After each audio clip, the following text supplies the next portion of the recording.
એક ગામમાં ભાઈઓ વચ્ચે વેર વધી ગયું હતું। એક ભાઈએ પોતાના સગાવાલાઓને પરદેશ મોકલ્યા હતા, પરંતુ આંટી આવી પડી કે પરદેશ જનારાઓને એમ અનુભવાયું કે એ જ ભાઈએ ત્યાંની પોલીસને રોકીને અમને સૌને પાછા દેશમાં ધકેલ્યા છે, અને આવી સમજ અથવા તો ગેરસમજને કારણે જન્મોજન્મનું વેર હોય તેવી પરિસ્થિતિ આવીને ઊભી રહી હતી।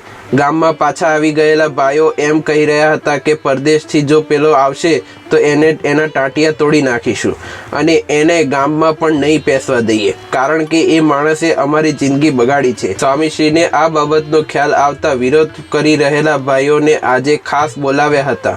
તેઓનો આક્રોશ ખરેખરો હતો। સ્વામીશ્રી આગળ પણ તેઓ એ જ ભાષામાં બોલતા હતા।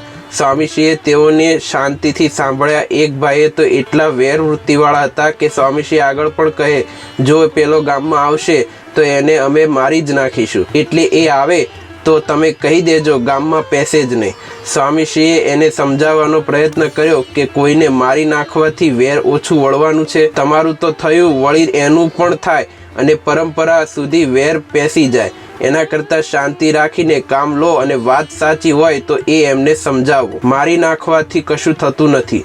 જો કે સામેવાળાનો આવેગ એટલો બધો હતો કે સ્વામીશ્રીનું માનવા પણ તૈયાર ન હતા, છતાં શ્રદ્ધાપૂર્વક સ્વામીશ્રીએ સૌને સમજાવ્યા। સ્વામીશ્રીની વાત ભલે નિષ્ફળ ગઈ હોય, પરંતુ સ્વામીશ્રીએ એક ગામમાં એક પરિવાર વચ્ચેનું વેર ટાળવા માટે પોણો કલાક પોતાનો સમય આપ્યો। એ કરુણા નાની સૂની ન હતી। જય સ્વામિનારાયણ।